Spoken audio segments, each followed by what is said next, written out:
Folks, a very energetic group of people out here today.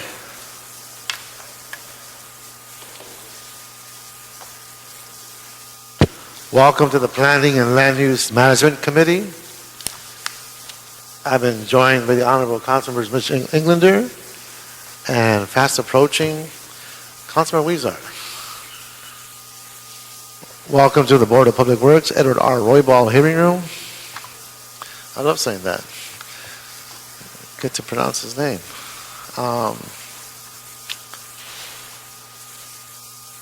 As you can tell, the acoustics are not the best in this room. So I would ask if you are having conversations, Mr. Bell, if you are having conversations, if you can take them outside. It's hard to hear the speaker, and let alone allowing people to listen to the statements being made in this committee. So I appreciate your cooperation in taking your conversations outside. There are several items today in this agenda. And colleagues, if I may, I'd like to run through it and see what's on consent and see if you agree. If not, we'll call them special. And I'll just run it right through it, and then we'll come back to our guest, who is our candidate for a commission. But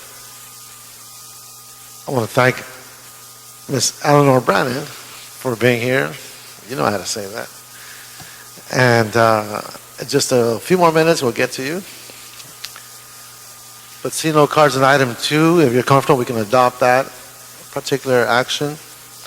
On 3, we need to call special given the cards. 4, 5, and 6 we'll take together. They're all related. We do have cards on that item. Item 7, there is a card on that one as well, so we'll have to call that special. Number 8, if you agree, we can go on consent. Number 10 on consent. Number 9, we have to hold for cards. That's consent as well, but there's a card there. Number 11, consent. 12, we're going to continue in plum. But there is a card on that as well. So since we're continuing 12, we don't plan to hear it. Does a person still feel compelled to speak on item 12? You don't feel compelled to speak, so we can move on that, okay? Item 13 will continue in this committee to January 8th, 2013. First time I get to say that. So if my colleagues agree, we can move on those items on consent and the ones we called special. Are we okay with that? Okay, so we'll move on those items. Now, and 14, we do have the director. Would you like to speak now, or do you want to leave us in suspense and speak at the end? Okay, you're going to give us the Reader's Digest version, of course. Well, all right. Mike LeGrand for the record. Thank you for having me, council members. A few items to update you on. We have chosen a consultant to assist us with the new zoning code. As you know, we're in the process of updating our 1946 zoning code, and we met with the consultant team today. They're a code studio based out of Denver. They do have an LA office they're establishing as part of this, and they've hired a number of public outreach specialists as well as people to help with the technical language from the local LA area, and we were very confident to see that process start to move forward, and happy to begin to outline the neighborhood engagement process we'll be using, as well as engagement with the various council offices and starting pilot projects in the downtown area as well as in all of your districts throughout the cities. We're very excited to have them on board, and we'll look forward to bringing them before you at a future plum meeting so you can meet the team. They'll be working on this, as well as the city staff from various departments who will be assisting. Other good news, the Department of City Planning, along with the Department of Building and Safety, received an award for Development Services Case Management through the Quality and Productivity Awards through the City of Los Angeles, and that award will be given tomorrow. And so we're really happy that Building and Safety, as well as Department of City Planning and Bureau of Engineering, DWP, as well as Department of Transportation, have come together for this service. to provide applicants with accurate information at the front of the process, and that's received an award from the Quality and Productivity Commission. In addition, Survey LA and our Historic Resources Group have won a survey for their hard work in historic preservation, and that'll also be presented Thursday at the luncheon. So we're very happy to see those 2 awards for the department and the one for all the departments participating in development services be granted to the city for all their hard work. In addition to the zoning code rewrite, we're excited to see a number of the policy issues taken up by the City Council and adopted. I'd like to thank you for your hard work on adopting those, such as your victory today with USC's specific plan going forward and development agreement. And we look forward to next year and continuing to bring some exciting projects as well as policies before this body. Thank you very much, and congratulations on those awards, recognition. I will always praise the hardworking staff because I know what they're up against, and they continue to perform, and that's truly appreciated. Okay, so item number 1, we have with us Miss Felicia Allener. Brannon, come on down to the microphone. Now she steps up. Colleagues, you should know that in her resume there's University of Southern California, there's Cal State Northridge, but maybe she can describe her current role at UCLA. So, Certainly. Good afternoon. Welcome. Thank you, sir. And it certainly is a pleasure to be here with you today. And if you don't mind, I'll wear the Eleanor hat because on my diploma from USC, it says Eleanor Felicia Brannon. And I know working for UCLA, we describe me simply as Felicia. So I am certainly a house divided when it comes to that. So everyone certainly just knows me as Felicia. And in both cases, I want to say hello to everyone who enjoys both institutions because they're certainly great institutions of education. You have to excuse me. I know all of you quite well, but today I am just a tad bit nervous standing before you because it is a great honor to be considered for this position to serve the city of Los Angeles in this capacity. And I certainly appreciate the mayor for putting me before you here today to be considered as such because my family has served the city of Los Angeles in various capacities. I have a brother who's an orthopedic surgeon who once served at King Drew. He did his residency there and was served as a physician with the hospital for several years. My aunt was a docent here at the City Hall for several years. My grandmother actually campaigned for Tom Bradley, so now I have this opportunity to serve in the capacity as a commissioner, and I'm absolutely flattered to yet again serve in this position for the city of Los Angeles, so I thank you for this opportunity. Now, as a commissioner for Board of Building and Safety, can you just address your qualifications to be on this board? Well, certainly. As you said, I went to Cal State Northridge. My undergraduate degree I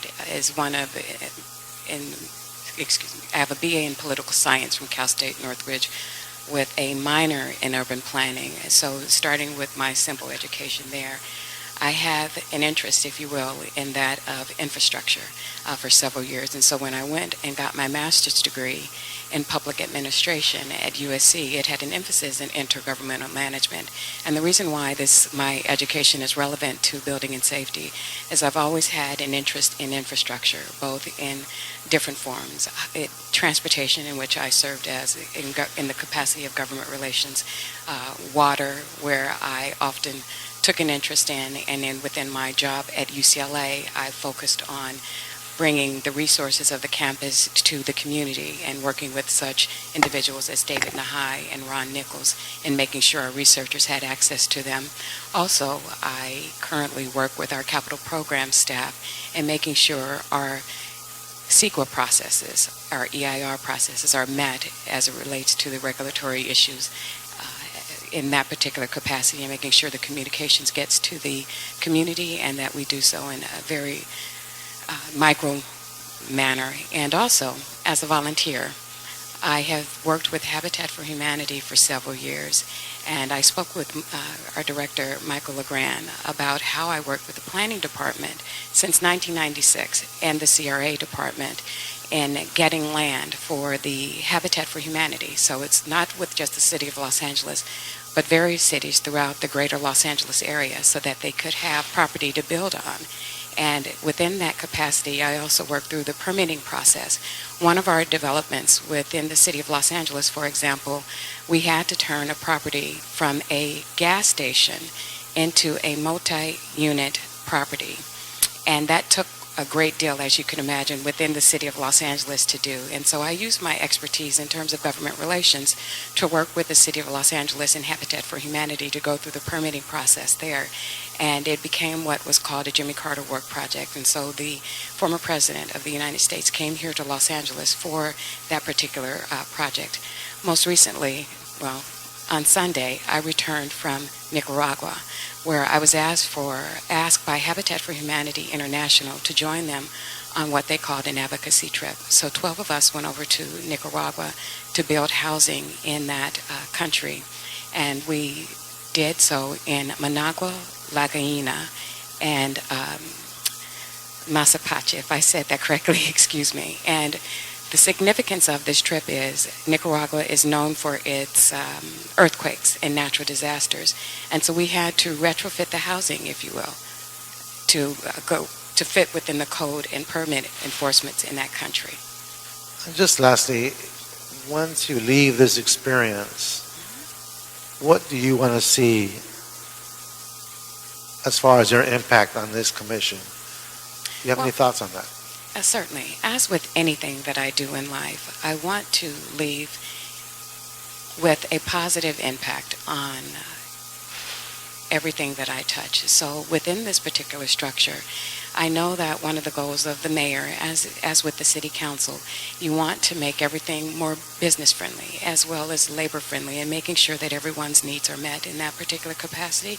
And I know within building and safety, there's the development aspect or the developers aspect as well as the labor aspect. And so efficiency would be the one key word that I would want to put out there. So with me joining the Building and Safety Commission, I would want to make sure that when I leave and that my legacy having been put out there is that there is one of a more efficient commission. And so I would certainly want to make sure that whatever it is that I do within this capacity, that the commission is more efficient after I've left. Well, thank you, Ms. Brannon. Any questions, my colleagues, observations? Yeah, I think the only problem I have, quite frankly, is I think you're overqualified. And unfortunately, it's a volunteer position. There's no pay, so, but you're well overqualified. So I just have to. It's an honor and a blessing to have you involved. And I actually read through your entire resume before committee, and it took me a couple weeks to get through. This is it right here. It's very impressive. So thank you very much. Thank you, sir. Okay. And Those positive comments. Yes. I want to say thank you. And this for a vote. Do you have a motion? So moved. Congratulations, Brennan. Thank you for your support and being one of the true Angelinos Thank and you so supporting much. this great city. Thank you so much for your Thank you. sacrifice and work. You have a great day, and we'll be in council tomorrow. We'll be in city council tomorrow. And I'm pretty sure they already mentioned the city ethics forms, right? Yes, Mr. Chair, all forms have been submitted. Okay, great. All right, that takes care of item number 1. Now we'll move to item number 2. And this, we move to adopt, but I have a card from Jonathan Brand on item, I'm sorry, that's agenda item number 3. We already adopted 2, now we're on 3. We want to refer to staff, but Jonathan Brand, you submitted your card. Do you want to speak to this? Yes, very quickly, council members, pleasure to see you. Commercial party houses have become a significant problem in our district, and we'd like to see the department's report back to us in 60 days. Council Okay. wanted me to come. Okay, so I think the department's got the message. So we'll refer to staff on that item. We'll take items 4, 5, and 6, and they're all interrelated. But 5 and 6, we will receive and file in as much as this issue has been addressed as part of item number 4. Same thing can be said for item 6. So item 4 is in front of us. Can I have the staff come on up on item number 4?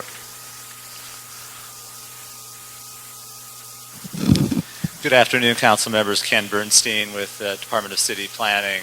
This item is coming back to you after having been heard in Personnel Committee and Budget and Finance Committee. And as you might recall from our previous discussion earlier this year, this is being brought to you because the Community Redevelopment Agency, as we know it, ceased to exist on February 1st of this year. And while the agency no longer exists, the 31 redevelopment plans associated with the former CRA-LA are still in effect, and there is the responsibility of the successor agency, the designated local authority, to review all permit activity in those 31 redevelopment project areas. That amounts to about 2,500 permits per year. Last year, the development activity, to give you a sense of the economic issues at stake here, there was about $800 million of valuation of development activity in those 31 project areas, or about a fourth of all the development activity citywide. CRA now has just a skeletal staff. They are down to about 50 staff positions, mostly to wind down their financial affairs. Only one position remains, one staff member at the public counter at Figueroa Plaza to handle land use sign-offs. And so there has been desire for some time to transfer just the land use component of the successor agency's activities to the city and to Department of City Planning.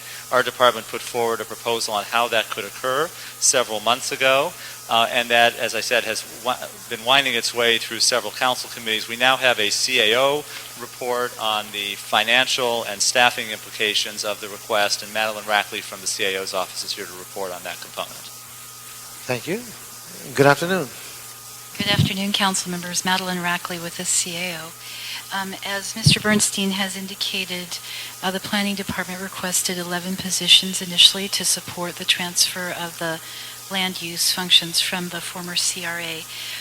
We are recommending at this time that the Planning Department hires 6 positions, and that we come back in a few months after the transition has taken place and they've had a chance to perform some of the work to analyze the request for the additional positions. At that time, we would like also to look at the work that may need to be performed for the Housing Department as part of the transfer of the housing assets. In addition, in the report before you, we had requested using the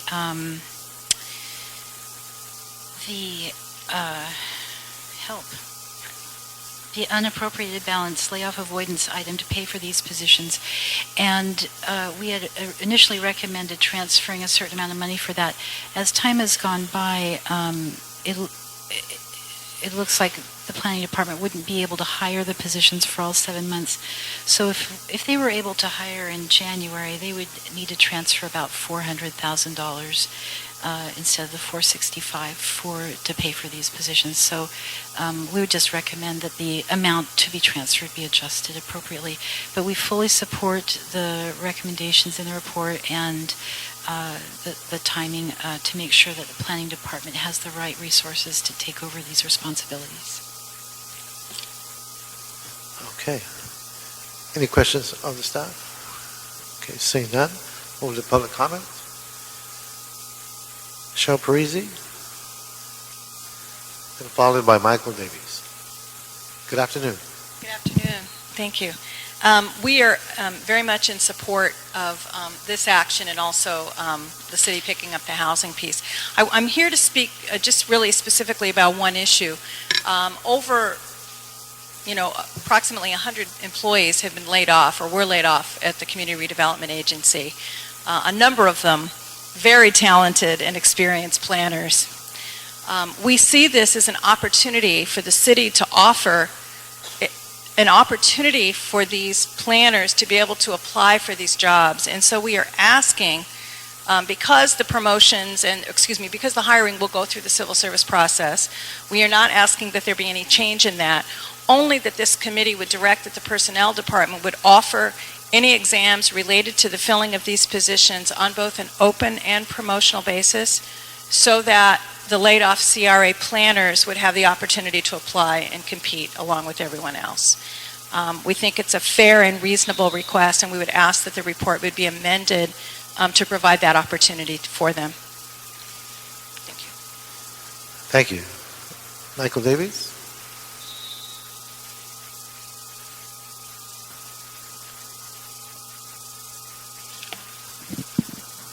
Good afternoon. I'm here representing EAA, which represents close to 80% of the staff in the City Planning Department currently. This is work properly done by City Planning Department class titles, as listed in the committee report. The greater concern I have about any further delay, noting this has already gone through 3 committees, it'll be in full council, CAO has already on record supporting it, we've had CLA reps at other committees express their support. This will nevertheless go to Managed Hiring Committee even after full council. This is being strangled by review when obviously the work needs to get done. And I would hope there would be no further delay in terms of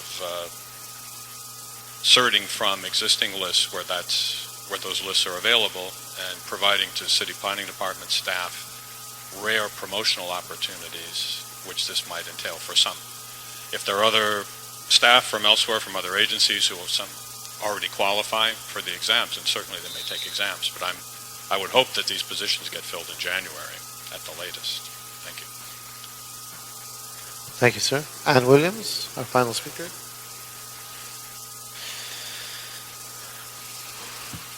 Good afternoon. I'm Ann Williams with the Central City Association. CCA is a business advocacy association whose 450 members employ over 350,000 people in the Los Angeles region, with a substantial focus on land use and development. With the demise of the state's redevelopment agencies nearly a year ago, a power vacuum was created. Our members couldn't even find answers to such basic ministerial questions as, who has the authority to sign off on my permit? Or where do I deposit my public art fee? For an industry that relies on certainty, not having this kind of basic information has been really troubling. Thankfully, the CRA-LA designated local authority has been diligent in their oversight of the dissolution of the CRA. But as we approach the 1-year mark post-redevelopment, the DLA, with its dwindling resources and finite term of existence, cannot be asked to continue this function indefinitely. The city must step forward and seize this historic opportunity to take charge of what is an incredibly powerful economic development tool. We believe the planning department has the expertise to assume these powers, but their staff is already stretched to capacity, and they must be given necessary resources in the requested time frame. Thank you. Thank you. That concludes the public comment period. Any questions, observations from my colleagues on this item? Questions for the staff? By Ms. Parisi on her item. Ms. Parisi still here? Cheryl, Cheryl? come on up.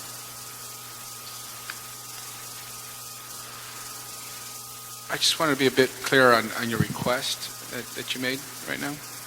We're asking that if the Personnel Department is going to conduct civil service examinations for these positions, that the exams be given on an open and promotional basis so that some of the laid-off CRA planners can apply for the positions.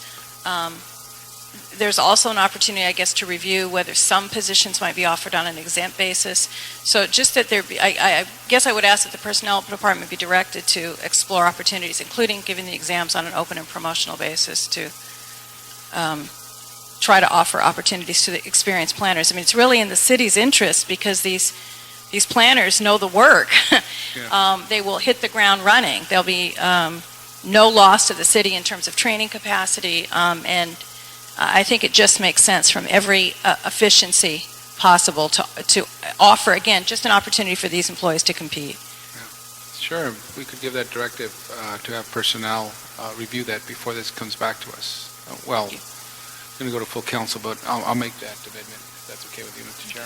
This is going to council tomorrow. Okay, we So can amend it. we that can way. amend it on the floor.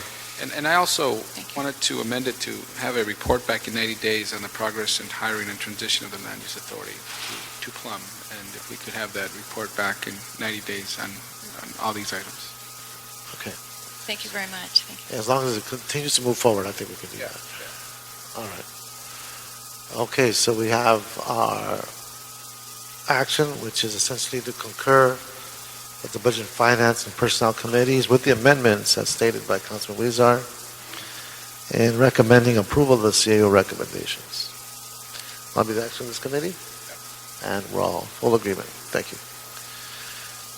Roberto, I've been cutting you off. You haven't introduced one item yet. What happened? I defer to you. I wonder It's your why. committee. I was thinking of this latest experience you've been having, but I won't go there. Okay, so what's next, Roberto? You can consider the sign ordinance, or we can skip to item 9, which is the zone change, and there's a speaker's card for that item.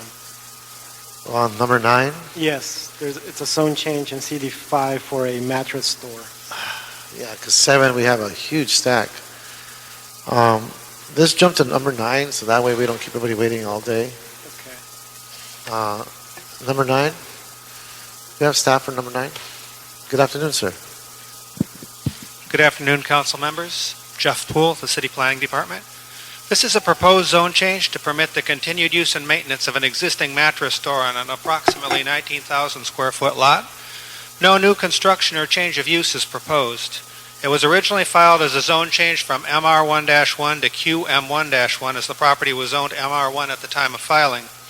However, on August 6th of this year, another zone change went into effect in conjunction with the Hollywood Community Plan update, which changed the zoning on this site and surrounding properties to M1-2D. Therefore, the recommended zoning is now TM1-2D. Although the recently adopted Hollywood Community Plan update has changed the zone on the subject property to M1, which permits retail uses, including the mattress store established on the site, the applicant still wishes to move forward with this requested zone change because multiple litigations are pending regarding the community plan update, and they believe the adoption of this zone change will protect them from possible overturning of the zone change ordinance adopted in conjunction with the community plan update as a result of the litigation. The property has been used for retail purposes for over 20 years. The surrounding neighborhood consists of a mixture of commercial and limited industrial uses with some multifamily residential development nearby. La Brea Avenue is a primarily commercial corridor within the city. The industrial zoning on the subject property exists for only a portion of one block of La Brea. Given the widespread commercial designations on La Brea and the variety of commercial uses in close proximity, the continuation of retail uses on this property is compatible with the overall pattern of development in the immediate vicinity. Nonetheless, this industrial area on La Brea is part of a larger industrial area that extends primarily to the east, but also a little bit to the west. And because of that, and the Hollywood Community Plan also designates this area as part of an industrial incentive area where it wants to encourage the development of media-related industrial uses. So for those reasons, it's not really prudent to completely get rid of the industrial designation, but this zone change will retain the industrial designation. They'll simply put an M1 zone on, which will continue to allow industrial uses, limited industrial uses on the property, but also allows certain commercial uses, which are more compatible with the current pattern of development in the area. The proposed zone is consistent with the land use designation of the Hollywood Community Plan, as well as a number of policies and provisions in the Community Plan and the Citywide General Plan framework. It retains the industrial designation on the property and does not preclude future industrial use on the site, should that prove feasible, while also allowing other commercial uses compatible with the surrounding uses and current pattern of development in the area. Okay. That concludes the report. Any questions from our staff? Okay, no questions for you, sir, at this time. Let me get to the comment cards. We have Jim McQuestion, who opposes this item. Jim McQuestion. Then followed by Andrew Fogg.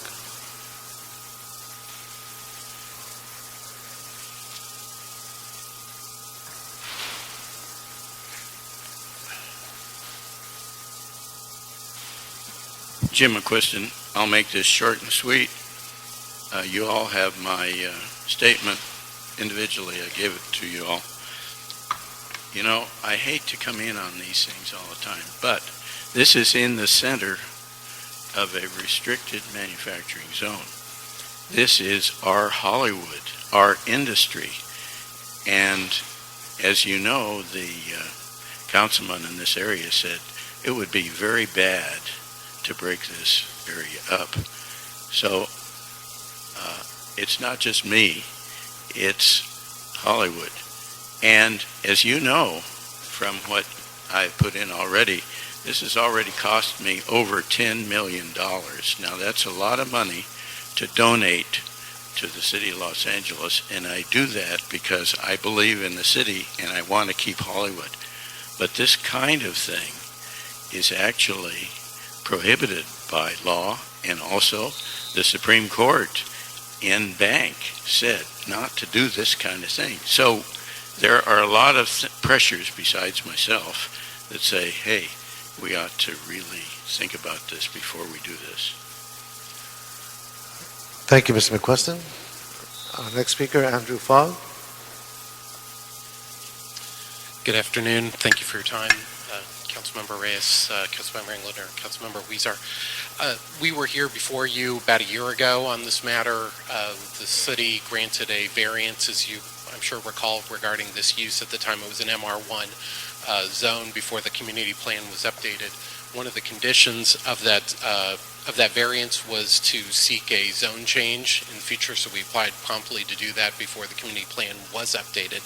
Due to the litigation that's pending, we believe it's prudent to just go ahead and do it, even though you're technically changing the zone from what it is to what it will be. They will be the same. There were some arguments made by Mr. McQuestion that this is somehow incompatible with the community plan. That's just simply not true. Community plan designates this as industrial and allocates under the zoning code both MR1 and M1 as compatible zones, so it's completely consistent with the community plan. And the mattress store, it has been up and running for about a year, and it's going great, and we appreciate your past support and respectfully request that you approve this matter today. Thank you. Thank you, sir. So given the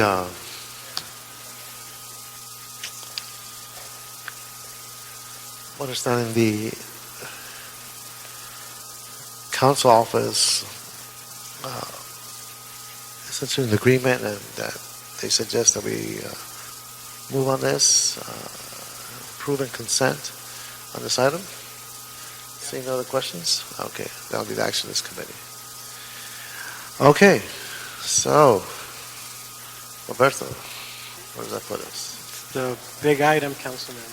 The big item. The proposed sign ordinance. It's item 7. Okay, it sounded like a movie. Mr. Bell is present. Hello, Mr. Bell.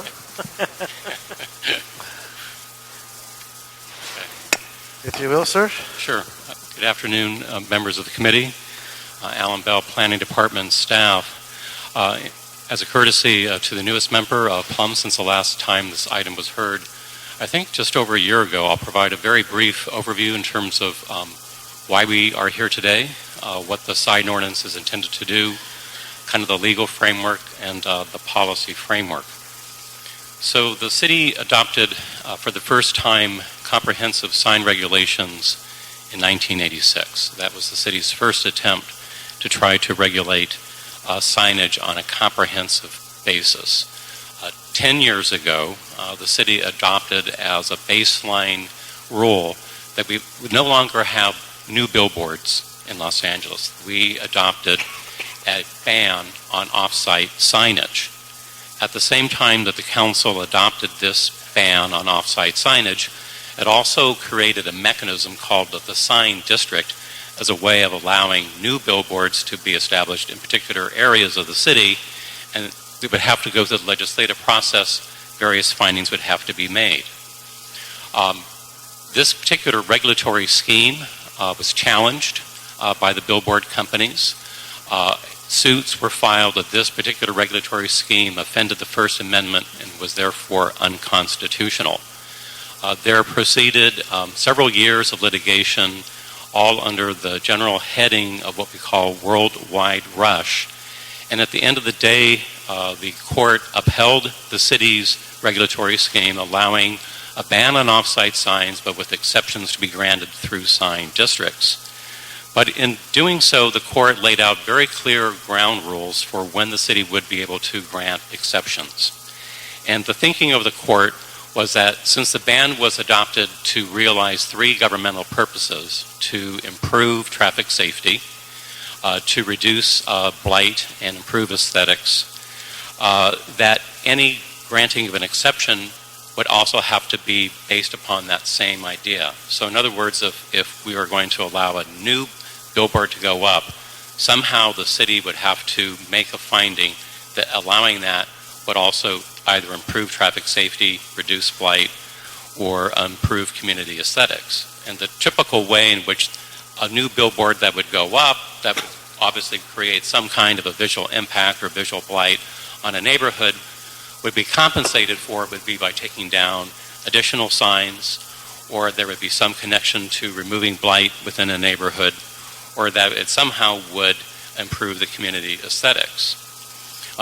The city attorney, because of the litigation, requested the city council to initiate comprehensive revisions to improve the legal enforceability of the sign ordinance, and that proceeded 3 years ago.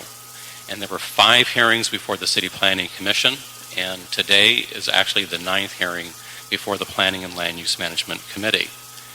So over a year ago, Plum, after vetting numerous policy issues, adopted 12 instructions to the city attorney in terms of creating the final drafting of language to be included within the sign ordinance, and asked the planning department to report back on 3 different items.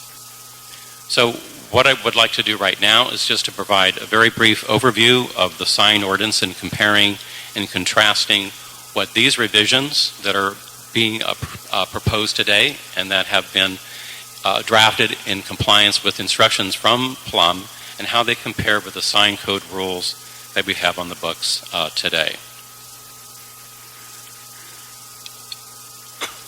So the first basic rule, and I think this is the heart of the sign ordinance, is where can you have a new sign district?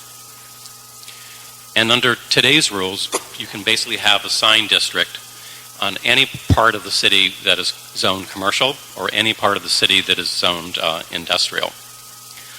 The new proposal would reduce by approximately 90% the acreage in the city that would be eligible just to even file for a sign district regulation. So it would be limited to regional centers, designated regional commercial areas, and within the downtown area. The thinking behind this revision is that the court, in looking at the city's original sign district regulations, they used a term that we would not want to have the council have the authority to grant willy-nilly, and this is actual language from the Court of Appeal decision, in terms of granting exceptions from the citywide ban. There has to be a rational land use-based reason for granting exceptions from these bans. So these revisions, as vetted by the Commission and approved by Plum, certainly provide a much more rational basis for when and where and in what circumstances we would allow sign districts. Another key provision of this ordinance is that we would get away from one-lot sign districts, that we would actually have districts that had a real, true urban meaning. They'd be generally larger in size. They would have multiple property owners, so that you would not be setting up a regulatory system that would allow the granting of favors to individual property owners. The second key feature of this new ordinance relates to sign reduction and community benefits. Again, in terms of the framework that was outlined by the Court of Appeal, if we are going to grant exceptions from the ban, there has to be some benefit to the community in doing so. Under today's rules, there is no requirement for community benefit. There is no explicit requirement for taking down existing off-site signs.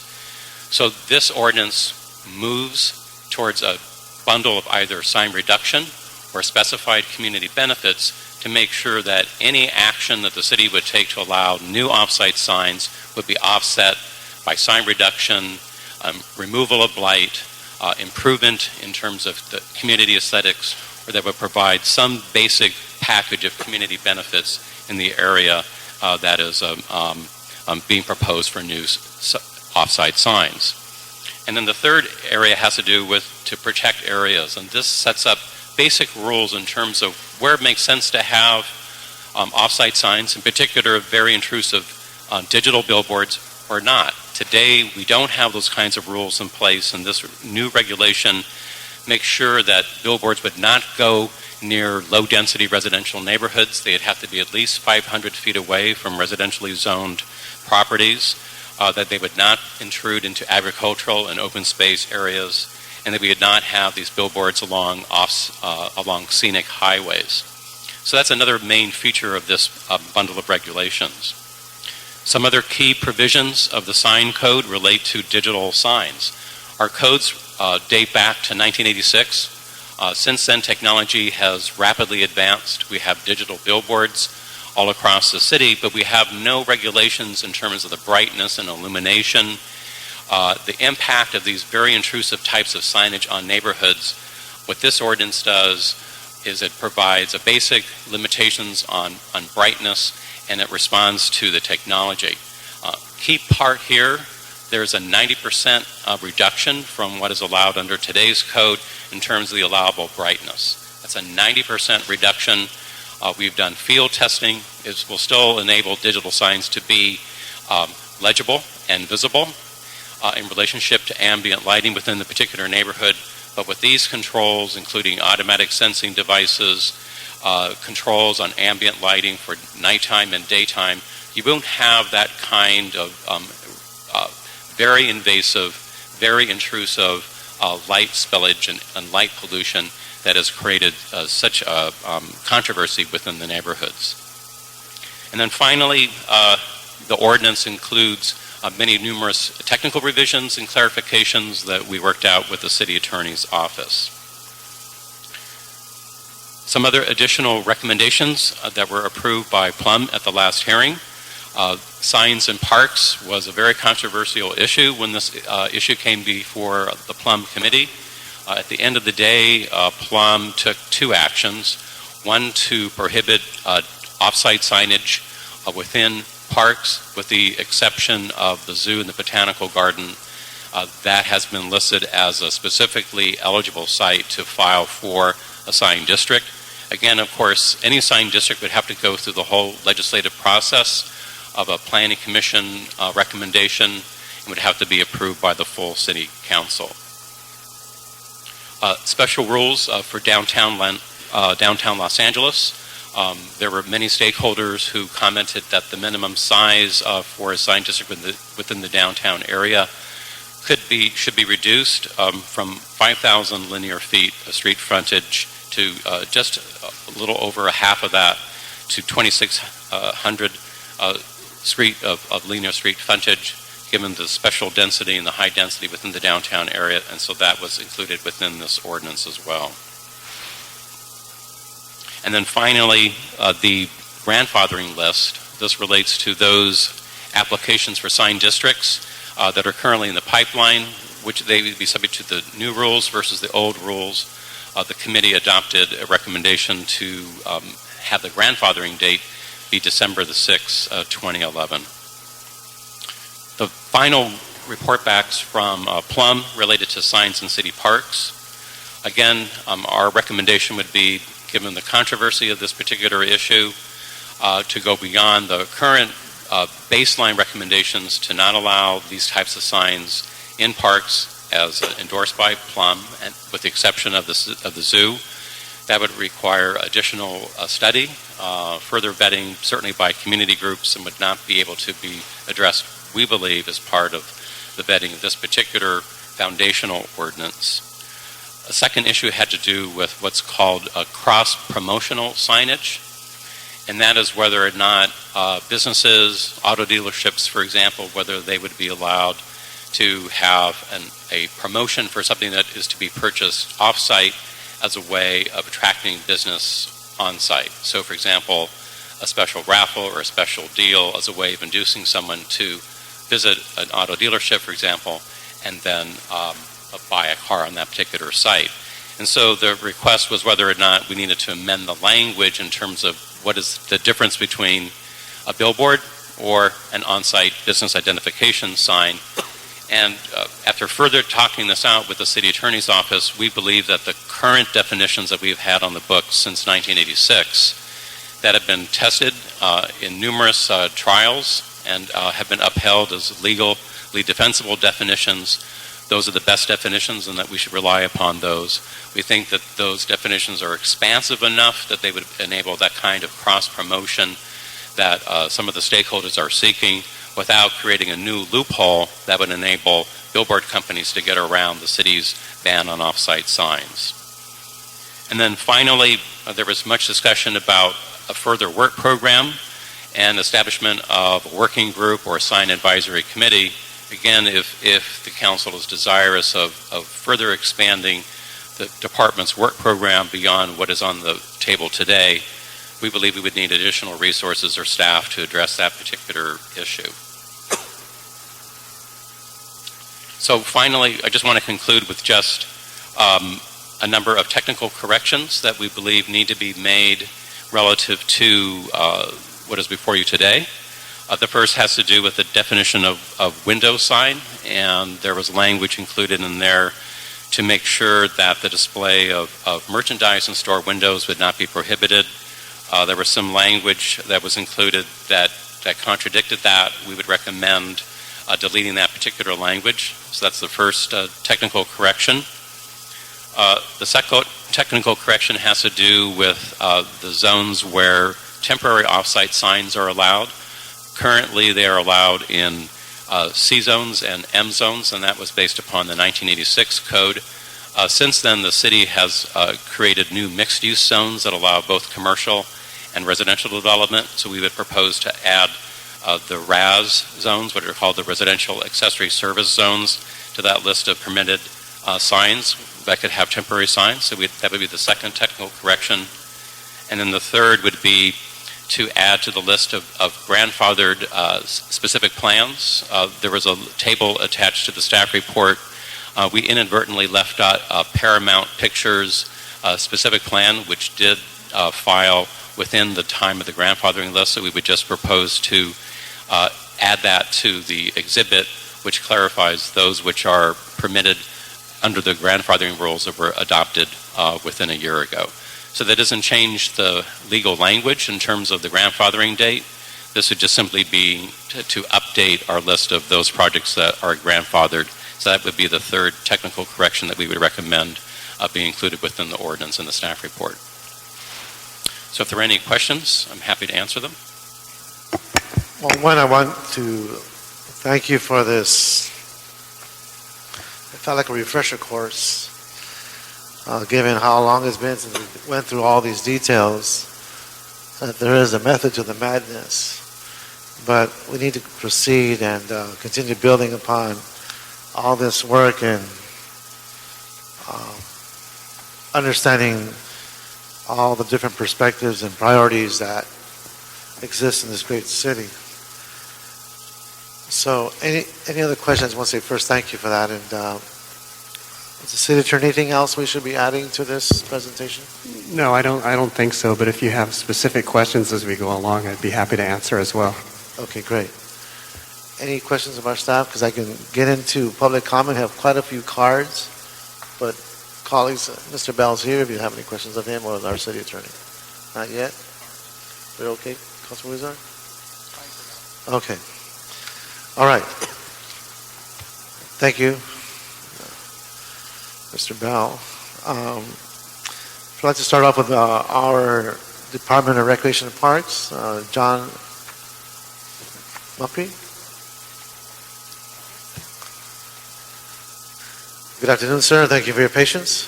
Good afternoon. Thank you for having me up here, Councilman Reyes and Councilman Huizar. First and foremost, as you know, I'm opposed to this. 22 years I spent in the United States Navy, and you know what? It was personal then. Now I'm here in the city, and I almost feel this is personal against Rec and Parks. For over 100 years, the Department of Recreation and Parks was governed by a commission. That commission did not allow signs in its park. We do not have billboards. We do not have electronic signs. What we have are small, sometimes sponsor signs.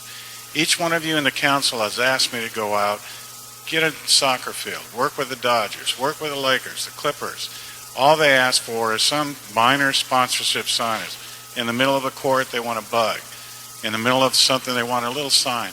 We do summer night lights every year. During the summer night lights, we have signs throughout the park thanking sponsors. Under this ordinance, it takes it all away. It restricts me from doing anything with your partners out in the field.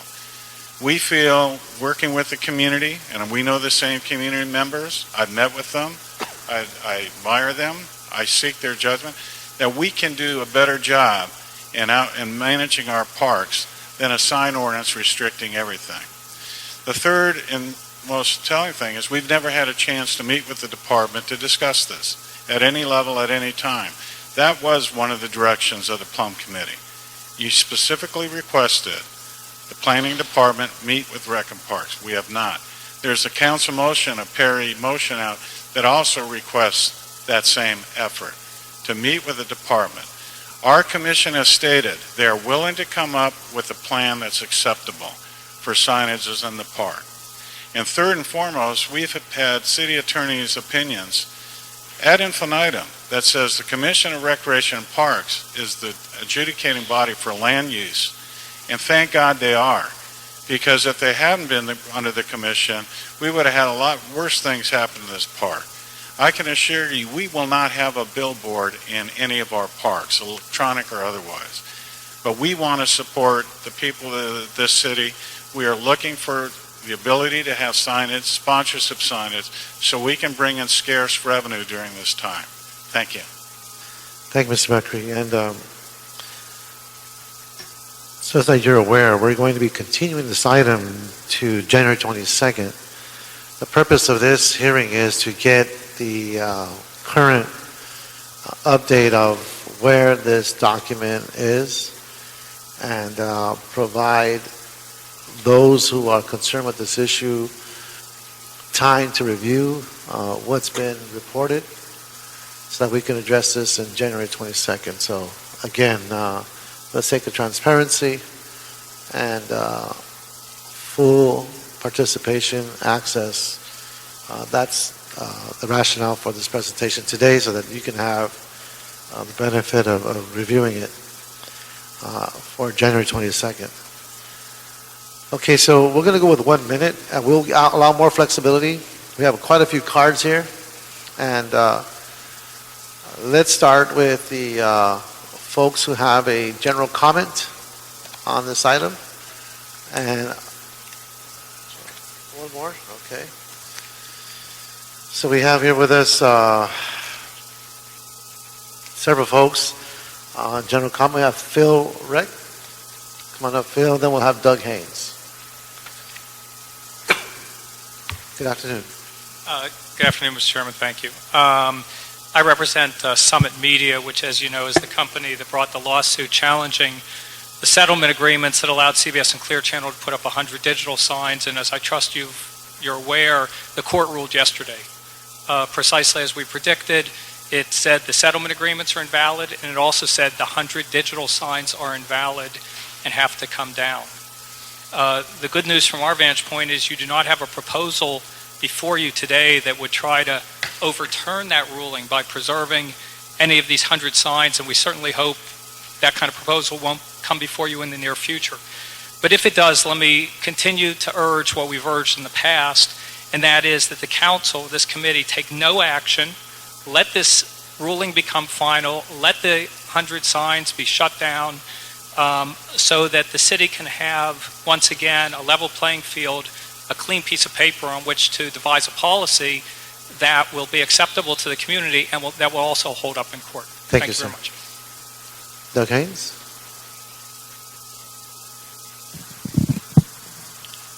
Hi, Doug Haynes for the East Hollywood Neighborhood Council. I just wanted to touch really briefly on the sign reduction and community benefits provision of this. And if it's continued, perhaps you can look into this a little bit further. Sign reduction does not work as long as the billboard companies determine what will be reduced. And in Hollywood, we do have a reduction credit where 50% of another sign has to be taken down when super graphics are put up. But what happened recently for a 10-story super graphic was they chose a sign on La Brea Avenue that was about to be blocked by development that was 8 stories tall. So it was essentially an obsolete sign well before any benefit could be taken from it. So what you need is community input if it's going to be a community benefit. there has to be some sort of provision to allow neighborhood councils in the community to be notified, and that's another provision that's lacking. There is notification, none, to the community that a sign reduction will occur, so you don't even know that that will happen. You don't even know you have the opportunity to appeal it. So those two provisions are crucial if you want to have anything to benefit from this. Thank you. Thank you very much. Lane Lawson, come on down, and Bernadette Soder.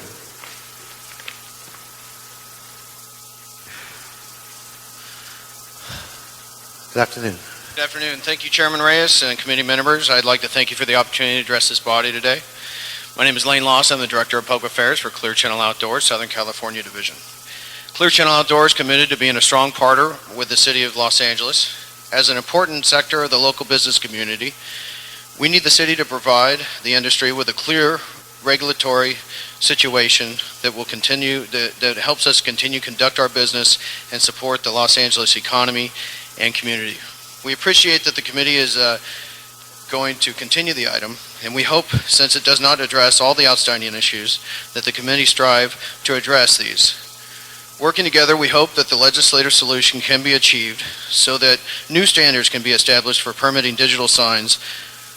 Through that process, we believe that the city can reduce overall number of signs in the city and can provide an opportunity for community benefits. As our company has done for centuries, or for the last century, Clear Channel Outdoor remains committed to the community we serve. Thank you very much. Thank you. Bernadette Soder, then Sharon Kaiser, I believe. Hi, my name is Bernadette Soder. I'm Vice President, Friends of Griffith Park. Last December, we were elated when you directed staff there be nothing in the sign ordinance that could be interpreted to allow advertising in parks. And I'm here to call your attention to Section 13.11, Item O of the revised draft that contains language which our letter explains we are concerned could be a possible loophole.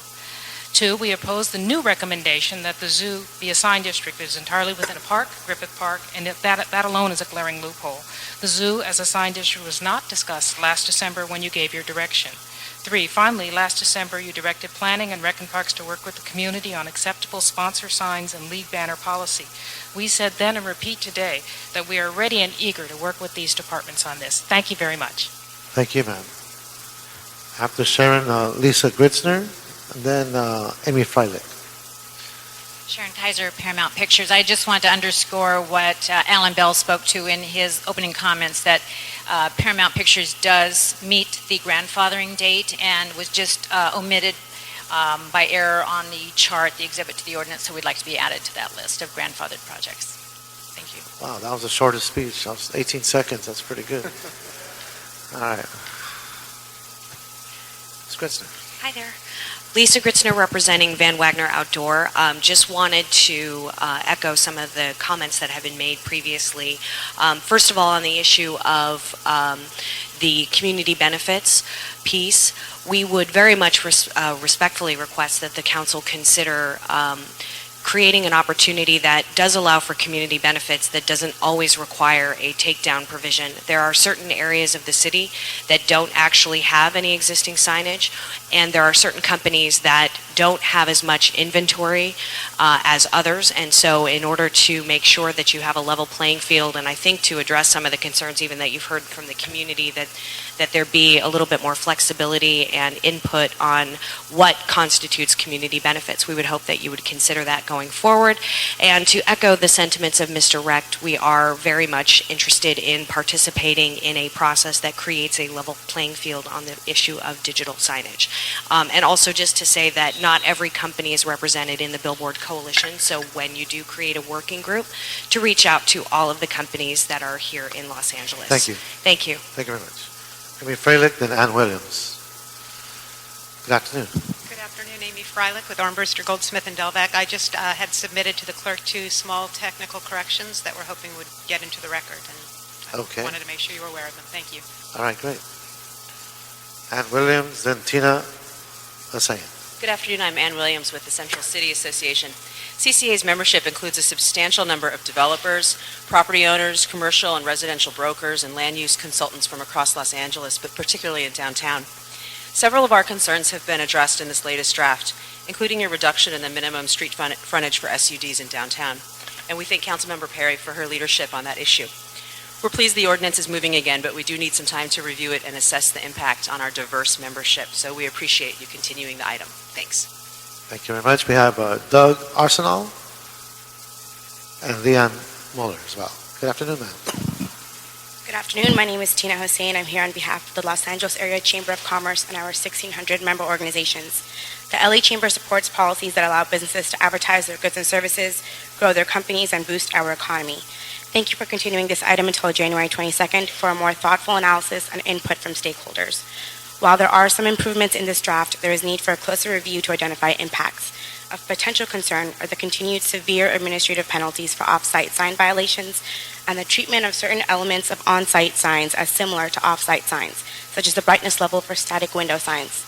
In addition, the City Council directed planning and the Chief Legislative Analyst in October to develop potential options for a legislative solution on digital billboards. Given the importance of these digital billboards to businesses in this city and the potential public benefits at stake, we urge the CLA to move this process forward and come back with options in January. Thank you. Thank you, ma'am. Good afternoon, sir. Thank you, council members. I'm Doug Arson of the Valley Industry and Commerce Association, representing more than 370 businesses that depend on outdoor advertising. VICA wishes to thank the planning department for their outstanding work on the most recent draft and looks forward to a continued process. We appreciate the committee has decided to continue the item into January so that all stakeholders are able to fully review this monumentally important ordinance. Beyond this ordinance, we urge the city to move forward with establishing standards for current and future digital signage as directed by the council as a whole in October. Outdoor advertising has played and continue to play a vital role in revitalizing and driving our economy at a time when it's desperately needed. The court decision yesterday could create serious consequences for our local economy. The business community looks forward to working hand in hand with the city to ensure an appropriate solution. Thank you. Thank you. Leanne Muller, Stacy Miller, and I believe it's Daniel Lahara. Good afternoon. Good afternoon. Thank you, Chairman Reyes and members of the committee. My name is Leanne Muller. I'm president of Clear Channel Outdoor in Southern California. Thank you for this opportunity to speak to you. Clear Channel Outdoor has been a proud and responsible member of the Los Angeles community for almost 100 years, actually over 100 years. We serve as a voice for small business, local business, nonprofits, law enforcement, the community, and we are proud to be partners with all of those groups. We urge you to seek a legislative solution to the issues that are at hand for the sign ordinance and digital billboards, as if we silence this vote, we definitely eliminate an important voice of these communities. Thank you very much for your time. Thank you, ma'am. Good afternoon. Good afternoon. Thank you for being here. I'm here on behalf of the Los Angeles Outdoor Advertising Coalition. The coalition is comprised of companies CBS Outdoor, Clear Channel Outdoor, and Lamar Advertising, representing more than 90% of all the outdoor advertising in LA. As such, we have a common goal of resolving the many outstanding issues surrounding the outdoor advertising industry in the city. We have been collectively working with the City of Los Angeles on the existing sign ordinance for almost 4 years now.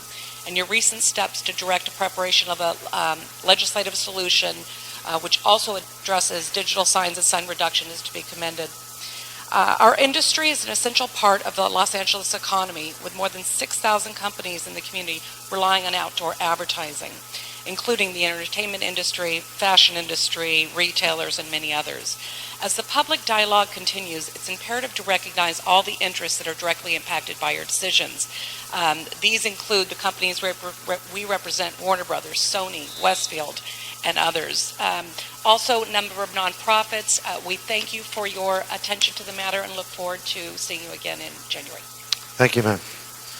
Daniel Lahara, please. Hi, my name is Daniel Lahota, and I'm the owner of Lala Arts Gallery, and have been producing a mural project in downtown called the LA Free Walls Project. We work to give artists space for further expression, and I wanted to tell you about a first-of-its-kind collaboration called Public Works, where we've been working with a number of different outdoor advertising media companies here in Los Angeles to provide opportunities for artists to express themselves. And I believe that working with outdoor advertising companies in LA, the street artists gave billboard canvases a new life by painting them with one-of-a-kind murals, something that the community could really appreciate outside of advertising and a certain market condition. I think that the support of public art and offer of their resources speaks volumes to how they want to serve the community and moving forward. And I think that finding a legislative solution to outdoor advertising issues will ensure that outdoor advertising companies are encouraged to continue to work with the community. So thank you for your time. Thank you, sir. Joseph Young, Dennis Canuck, then Cindy Sterrett, and then John Lewis.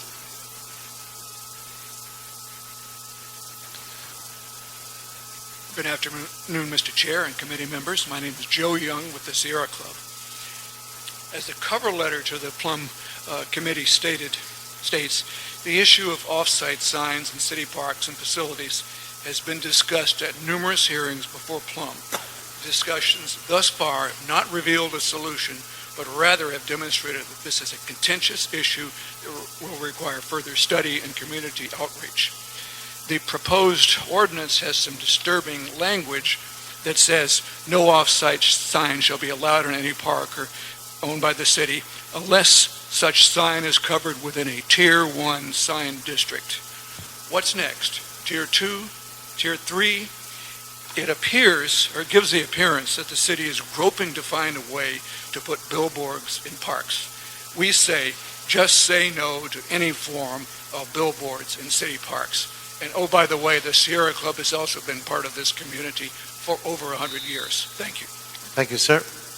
Dennis Canuck, Cindy Sterrett, and then we'll have John Lewis. Good afternoon, sir. Good afternoon. Dennis Canuck on behalf of the Clear Channel Outdoor. I'm here to address one issue regarding the new civil penalties and appeals process in the... Do you mind raising your voice a little bit? I'm sorry. In the latest draft of the ordinance. As written, the ordinance would authorize the Department of Building and Safety to assess substantial daily fines for alleged violations of the city's sign regulations. These penalties would be assessed before a responsible party can appeal or seek judicial review of an order or notice issued by the Department of Building Safety. These penalties could also continue to accrue on a daily basis during the pendency of an appeal. These penalties are so high and the city's appeals process so lengthy that any rational party would effectively be forced to give up its right to an appeal. Sign owners and property owners must be given an opportunity to clarify the legal status of their signs without the threat of high daily penalties piling up. Fairness and due process would be best served by clearly providing that the civil penalties will be told during an appeal. I'd also like to excuse me, I'd also like to submit the comment letter to the committee further expanding on these comments. Please do. Thank you. Sterrett and Mr. Lewis, then we'll have Nancy Friedman. Good afternoon. Good morning, council members. Cindy Sterrett on behalf of Clear Channel Outdoor. First, I'd just like to briefly correct the record. Mr. Recht misstated the same mistake that the press has made, which is the summit decision did not order that the signs be removed and taken down. What it ordered is that if this decision becomes final, and there's still an opportunity for rehearing and there's an opportunity for review by the Supreme Court, if it became final, it would send it back to the trial court, and the trial court could issue an order that these particular permits should be invalidated, which means that those permits could be requested again if the city had a process, a legislative process, that clarified for off-site digital signs outside of sign districts that public benefits and city resources can be supplied to communities that may not have sign districts. We appreciate the importance of sign districts, but many parts of the city do not have that benefit. They don't have that zoning, and they deserve those resources, and the city also deserves those resources. We look forward to working with the city to make that possible, and we appreciate your consideration. Thank you. Thank you. Mr. Lewis, my apologies. I wish I would have called you sooner. I didn't realize you were there. I put it in late, so I appreciate the concern, though. Good afternoon, Mr. Chair and committee members. John Lewis, General Manager at the Los Angeles Zoo. I just want you to know that the zoo does appreciate this opportunity to apply for a sign district. It is our understanding that this ordinance would not prohibit the zoo from continuing to seek sponsorships and recognize those legitimate sponsorships that we do now, but it opens the door for additional revenues that would benefit the zoo and therefore the city. Obviously, we still have to get permission through the district to do that. But in addition to the revenues, we think it has several benefits to the zoo and therefore the city, and that is it provides other avenues to strengthen our relationship with corporations and groups in the city that want to support zoo operations. That leads to future sponsorships and then leads to corporate donations. So we think it really has a positive impact on the zoo. We can do it in a way that is responsible to the surrounding communities, and we hope that you will continue to include us in this ordinance. Thank you. Thank you, sir, and thank you for your patience. And Nancy Friedman, then Jonathan Gerald. Hello, gentlemen. Nancy Friedman from the Brentwood area. I'm representing the Brentwood Community Council, and I just wanted to say that 50,000 people live in the Brentwood area and the west side even more. We are inundated with the billboards. We would love to have you find another creative way to make money other than from billboards. And we do approve of passing this ordinance on to the City Council and see if we can get it in writing, because we feel it's very important to have something like this, and we can live with it. Thank you. Thank you, ma'am. After Mr. Jonathan Gerald, we'll have Dennis Hathaway, and then Jennifer, I think it's Margaret. Thank you, Chairman Reyes, council members. My name is Jonathan Gerald. I'm secretary and founding board member of the Los Angeles Downtown Arts District Space, which is a 501c3 arts nonprofit that is building a center for the arts in the Arts District. We are one of the many nonprofit arts groups that have benefited from the use of billboards donated to promote arts activities by the billboard industry, and that's been an invaluable resource for us, and we hope that the new legislation will continue to permit that kind of use. I encourage you to work with the billboard industry to develop strategies for putting digital billboards in public spaces, not just because the city desperately needs to be more business friendly, but because billboards are iconic elements in the urban Los Angeles that defines the cultural and commercial character of Los Angeles. Los Angeles is emerging as the media capital of the world. Billboards are the public arena where art and commerce meet. Think of Times Square in New York City or the Ginza in Tokyo. If Los Angeles truly aspires to be a cultural capital of the world in the 21st century, it should embrace this emerging medium. Thank you. Okay, after Mr. Hathaway, we have Jennifer Malare. I think I pronounced it correct. Good afternoon. Good afternoon. I'm Dennis Hathaway, President of the Coalition of Bad Billboard Blight. I came down here today to urge you to move this ordinance onto City Council. We believe that that is the best interest of the communities. And with due respect to this committee, I would say that announcing that it has been continued before public comment basically renders all that moot. I know a lot of people sent emails to committee to that effect.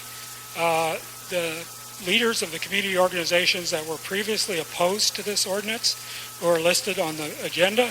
I talked to most of those leaders in the last few days, and they were agreed that it was in the best interest of the city and the communities to move this on to the City Council now. I do not see any benefit in delaying it further. Thank you. Okay. We'll have Stephen Resnick, then Barbara Broyd, and Marion Dodge. Hi, Jennifer Malloray with the Pacific Palisades Community Council, also working closely with a number of stakeholder groups on the west side on this issue. First of all, we're very pleased with the plum process and the opportunity to come back in January. Alan Bell and Daisy Moe have done an outstanding job under Michael's leadership with this ordinance. We look forward to it being enacted. We support it. It's necessary for public safety, to protect our parks, to protect our homes and the aesthetics of our community. Two things that I would like to see during the review process, if it would be possible to revisit. The illumination limits have increased. They're still not cumulative. I'd like to suggest modification to section 14.4 F1 to read no one sign or grouping of two or more signs so that we can address the cumulative impact of multiple billboards, particularly at traffic intersections. That's a real public safety issue. The second is the redefinition of interior signage under section 14.4.2. We're concerned that the lack of regulation of interior signs is not limited to large campus-type properties as previously recommended by Councilmember Weiss in a motion. Thank you. Thank you very much. Next speaker, please come on up. Good afternoon, Stephen Resnick, President of the Westwood Homeowners Association. We're one of the two organizations that filed an amicus brief in the Summit case, and we believe the people have spoken, and certainly the courts have. Billboard blight is something that has to be controlled, and I am here to urge you to send this on to council until your announcement, council member, that this is being postponed. We urge you to listen to the people and work during this time to strengthen the ordinance. Do not let people that don't care about our city weaken it, and let's get this thing passed. Thank you very much. Thank you, sir. Good afternoon, Chairman Reyes and members of the Commission. Thank you for this opportunity. My name is Barbara Brody, Westwood South of Santa Monica Boulevard Homeowners Association. I, too, came here today to urge approval of the measure, not because we think it's perfect, not because we aren't troubled by a number of elements and would want to seek strengthening, but because we were worried.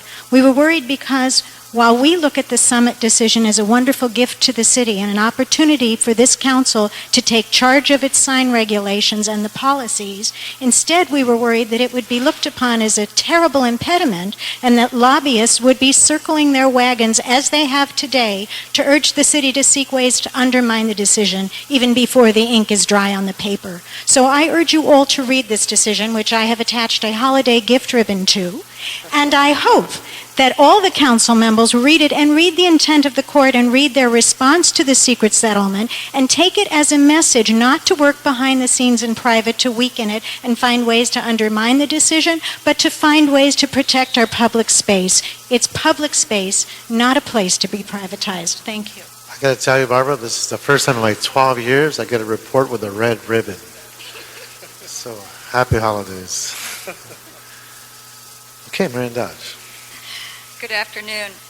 I'm Marion Dodge from the Federation of Hillside and Canyon Associations, representing 40 homeowner associations spanning the Santa Monica Mountains.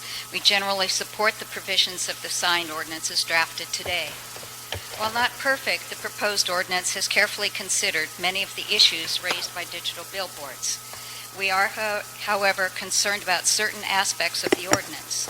The ordinance must include requirements for takedowns. The brightness limitation should not have been increased because they contribute to light pollution. The bright lights will have a severe negative impact on the ability of citizens to view the stars from Griffith Observatory.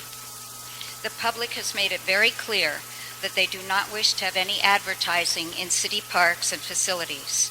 A large part of the clientele of our parks is children who should have a place to go and have fun without the onslaught of advertising. Our ordinance must make it very clear that signs are not permitted in our parks. Thank you. Well, thank you very much, and I believe that concludes the public comments. Seeing no more cards. Colleagues, we get into the discussion. I just want you to know that it is my intention to try to read some kind of closing of the loop so we can have an ordinance to work with. I think that would help out the city attorney.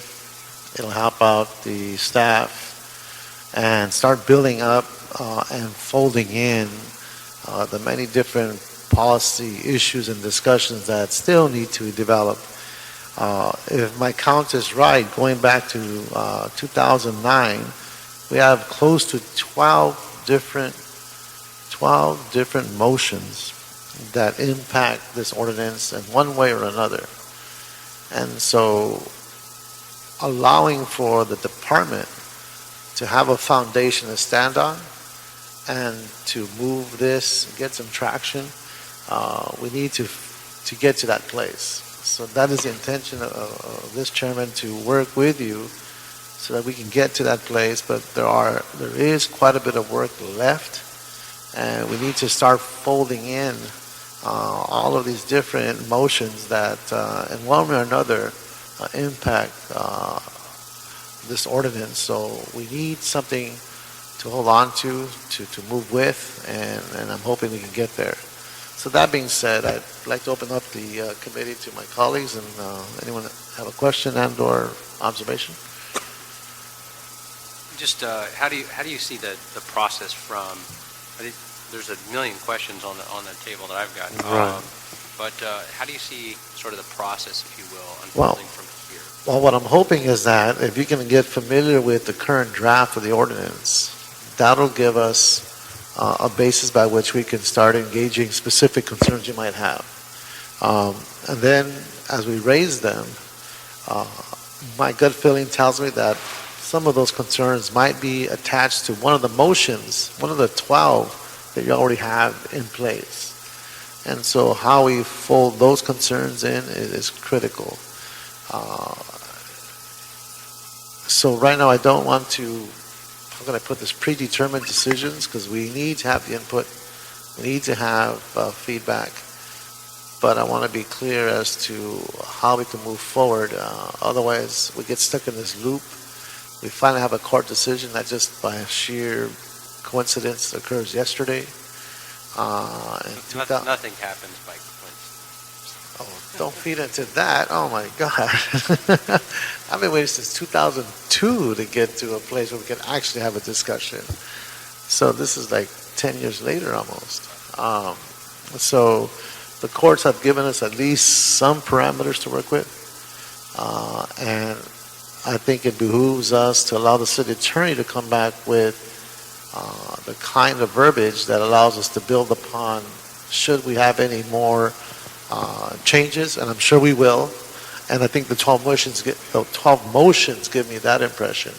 But The city attorney, Ken Fong here. I just want to add that, yes, this is a very, probably one of the most complicated, if not the most complicated ordinance that you will work on.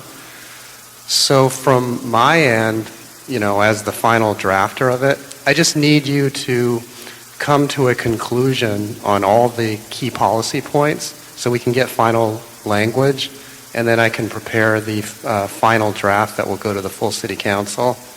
And I think Chairman Reyes is correct that as long as you stay in this endless loop and say, we're going to consider this, and we'll have to keep coming back for more and more meetings.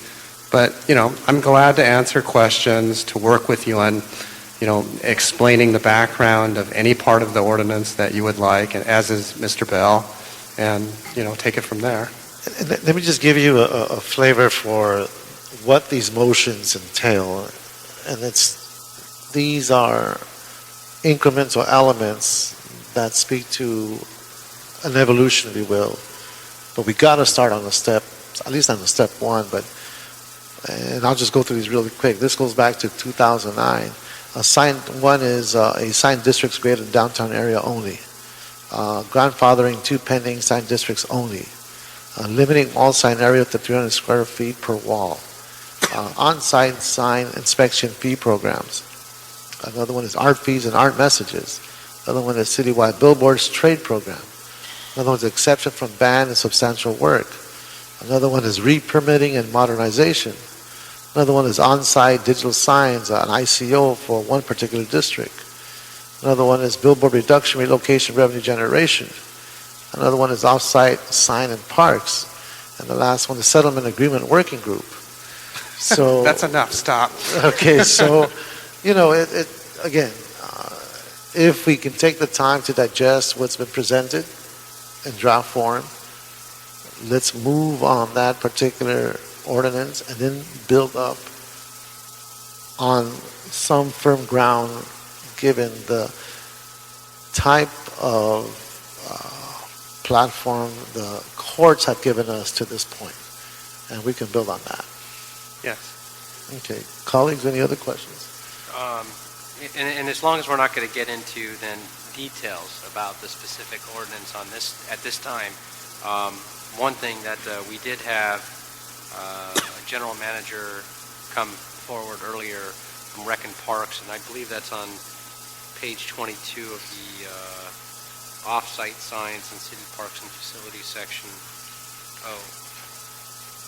Is there a way to ask that the department go back and work with that specific department, because that is slightly different, where those are properties owned and controlled by that department, and also a revenue stream. Well, actually, Councilman, A little unique. Yeah, to piggyback on what you're saying, it's striking that Director Muckery has made the statement that he has yet to speak to the planning department on these issues. So let alone what you're saying. Let's just engage that dialogue and get some feedback. Yeah, Mike LeGrand for the record. We've been working on this for a number of years. We have had meetings with Recreation and Parks. I'm not sure why their recollection was fogged today. Our doors are open. As you know, we've met with many community stakeholders here, which Rec and Parks is one of the agencies we're happy to sit down and meet with. But I do believe that is on behalf of their administrative staff to schedule that meeting with us and sit down. We've never declined a meeting with them. We're happy to sit down and meet with them. With the numerous outreach meetings we've had, I'm a little alarmed that we haven't had a chance that they're claiming to sit down with them, but I believe that has taken place. But on this latest version, we're happy to sit down with them and explore solutions again within the confines of the legal parameters we have to operate in, and treating their message the same as we have all other messages, which is an advertisement. And even for good purposes, we have to be very cautious how we proceed down that path. And so I think a lot of it could be frustration from the rules and regulations we're forced to enforce and operate under, that they may have a different legal opinion than we held as we prepare these ordinances. So we're happy to further explore that, but this issue isn't new to us. At some areas there may be disagreement in terms of what the intent of the regulations we have before us are. Well, I know this issue has been brought up. This was brought up during the budget deliberations as well, and the director brought this to the Budget and Finance Committee as an issue at that time. And so I know this isn't anything new that's been presented, but there's, we could probably again go through each one of these. So is it, and I'd very much like the opportunity to go through this ordinance line by line in each direction, at least to get, if I could, a briefing from the department and privately to go through all of these cause and effect, since it's going to be coming back here as well, unless it was the intent of the committee to actually do. And then is it the idea that we would go through at some point when this comes back and say the entire ordinance, since this is so complicated and there's so many different facets and interest groups on this, we'd go ahead and say, okay, which section would any member want to call special for discussion? Yes, and my intent with this time frame is to allow just that, to have the city attorney and department meet with each one of my colleagues, break it down drill down as far as you need to go, raise your concerns and issues, and move forward with hopefully language that we can agree upon, have the ordinance in the books, and then continue moving for improvements. And any kind of alterations and or issues that we need to continue to focus on. Councilman Weezer. I just think there's a lot of unresolved issues, and I Absolutely. really continue. It's been recognized by the colleagues, and look forward to that discussion. Well, absolutely, and again, okay, I'll just stop here because we need to chew on this and digest this and move forward in a way that's constructive. Anything else, City Attorney, that I should be putting on the table? Any other observations you would like to make? No, not at this time, but, I would be willing to participate, in any meetings that, for example, planning has with Rec and Parks and that individual council offices request. You do or you don't need to? No, I would be available, or one of my colleagues would be available to assist in those meetings. I just want to make sure you said that for the record, that's all. Our Director of Planning, Mr. LeGrand, any comments? No, we're happy to continue to work with the council. We appreciate the community's diligence in following this. It's been a number of years in the works, but I think we only have one opportunity to get it right, so we'll make sure that we continue to be available to explain all the different provisions. I'd like to thank our staff, Tom Rothman, Alan Bell, and specifically Daisy Moe for the countless hours that they dedicated to making these timelines to get this information back before you so you can have a well-vetted process as well as something that will withstand a court challenge. So we appreciate your help. But this might be one holiday season that there's no major window they have to jump through before January 1st or anything like that, because I think the past 2 or 3 years we've had a precious situation during holidays, so maybe just this holiday. We have a few community plans they have to finish. All right, Alan.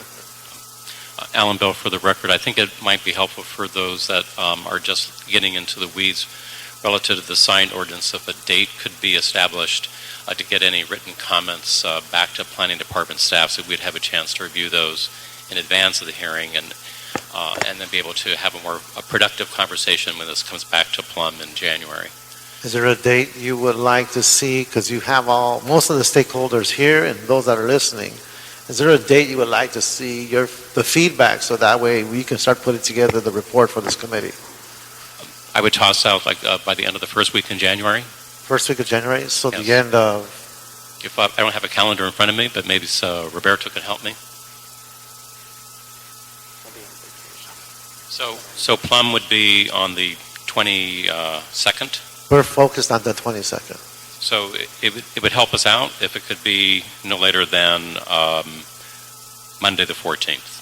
So Monday, January 14th, folks, all of you who are concerned about this particular item, please get your comments to Mr. Bell and the Planning Department by January 14th. And that way we can fold it into the discussion for the January 22nd meeting.